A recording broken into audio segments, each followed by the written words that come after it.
What's up, everybody? In this video, I will be going over some key things to being an unstoppable offensive threat, whether that's in the park, the rec, or the stage, or even in career mode. You'll just be a better offensive weapon. So, first things first, you need to identify what your offensive game is. Now, what I mean by this is, what are your attributes placed in? What are your badges? What badges do you have? And overall, what are you good at in 2K? What do you excel at in 2K?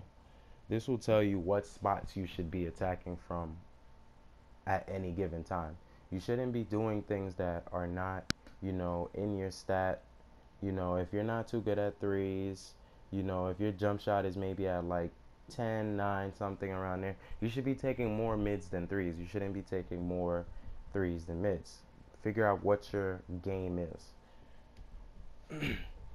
Next, you want to be a great cutter. This is whether you're playing with your squad, whether you're in a party, whether you're playing with randoms, you always want to be a great cutter. So things of consisting of a great cutter is not just cutting into the paint. It's not just, you know, how to cut. It's when to cut, timing, where to cut to, things like that. You want to be really paying attention to it. You want to be cutting to the open spaces, keeping your teammates, from getting turnovers, things like that. So just I'm gonna go over a few things with cutting. So if you cut into the lane, imagine I don't have the ball. Let's try to lose the ball here.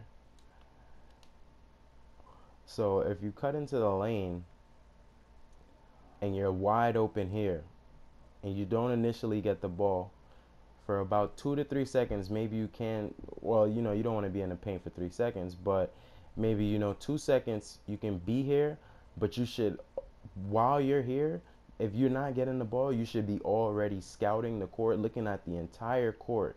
2K is the best camera view to me for finding open spaces. But you should be already looking on the court for where the next open space is. So if you see the next open space is here, you should already know that that's there. From when you're here, you can say, okay, the paint is open and I see the left corner might be open. If I cut here, it may be a 3-2. You cut here, they converge on you. You cut back out to like right here, get an open shot.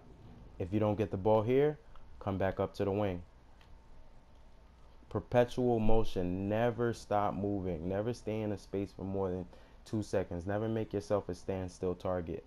If players see you moving around a lot, they'll use you as, I'll say, an escape pass.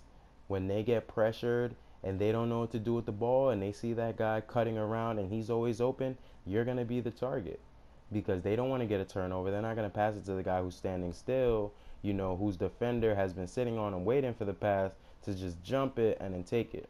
If you're always moving, you'll always be in an open space. And then this leads right into my next thing, which is momentum. You want to be using your defender's momentum against them at all times. Now, the best way to do this is just to attack him in so many different ways that he just doesn't really know where you're going. If you're just a left or right guy and you're right-handed and you only attack on the left side, it's going to be harder, for against a good defender to get them off of their momentum because they're going to be jumping this side, most times. But if you attack from many different angles, where's the ball here? So, first you might, cut into the paint and you do get the ball here. You get a dunk out of it. Okay, so next play, you cut into the paint really quick. Your man jumps it. He knows you're going there. So the next play, you cut here. Now, already, he doesn't really know what's coming next because you already cut into the paint. You already showed you can knock down a three. What can he do next? So, the first time you may, all right, so third shot, let's say you get the ball and you come to the left and you shoot here. All right. So the next time you may want to come here, and this may not be next time. Maybe you do that shot to him 3 times and you have him really thinking that's happening.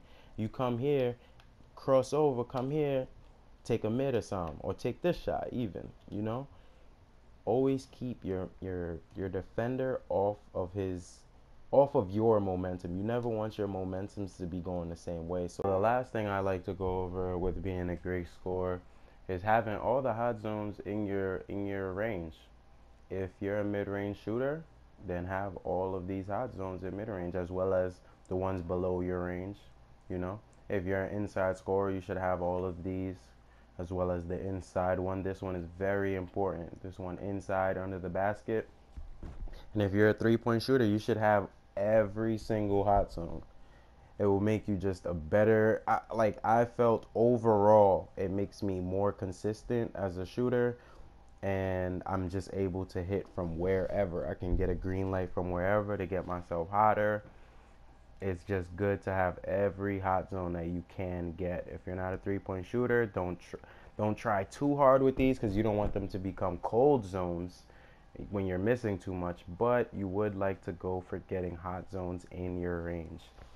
Thanks for watching. Watch out for part 2 of this video. I'll be giving more and more tips of how to be a great scorer and great defender. Be sure to subscribe and tell a friend. Thanks.